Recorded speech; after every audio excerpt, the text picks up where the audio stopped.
परमहंसावतार भगवान सुखदेव मधुमेह भागवती चरित्र का गान करते हैं। हे राजन, भगवान मनु के पावन वंश चरित्र का आविर्भाव। भगवान मनु 3 कन्याएं आकुति, देवहूति, प्रसूति को प्रसूत किया, जन्म दिया, जिनके वंश की किंचित चर्चा हम सब ने कल प्रसंगात्मक श्रवण किया। 2 बेटे हैं, उत्तानपाद और प्रियव्रत। उनके पावन चरित्र का नाम भागवत जी में धर्म वंश का चरित्र कहा गया है। ये धर्मात्मा है, धर्म का वंश है। इन चरित्र को हम श्रवण करें। उससे पूर्व व्यास जी ने यहाँ नैष्ठिक ब्रह्मचारी के रूप में सनक आदि, सनक, सनंदन, सनातन, सनत कुमार, नारद, ऋभु, हंस, अरुणि, जो नैष्ठिक रहे, जिन्होंने प्रजापति धर्म का पालन नहीं किया, उनका नाम स्मरण कराया। धर्म वंश की कथा हम कहें, उससे पहले अधर्म की वंश की भी चर्चा की गई। धर्म की कथा कहते हुए अधर्म की बात करना लगता तो योग्य नहीं है, फिर भी यहाँ भागवतकार भगवान व्यास ने विषय को उपस्थित किया है। इसका कोई तो मर्म होगा। यथार्थ में जब तक धर्म अधर्म दोनों पक्ष का सम्यक ज्ञान नहीं होता, तब तक धर्म में प्रवृत्ति नहीं होती है।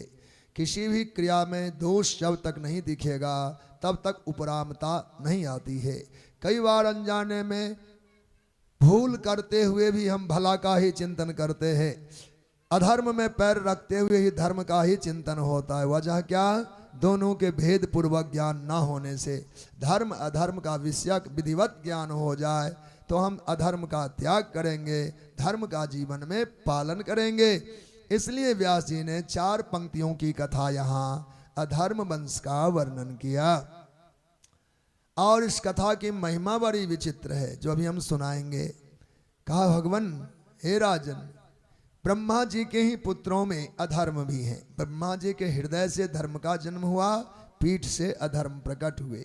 उन अधर्म की पत्नी का नाम हुआ मृषा। मृषा कहते हैं मिथ्या को, झूठ को।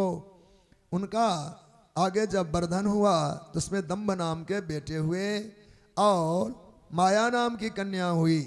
किसी निरत नाम के देवता को जो संतान नहीं था, उन्होंने उसे चुरा लिया। समय पाकर उन दंभ से जो संतान का वर्धन हुआ, उसका नाम लोभ हुआ।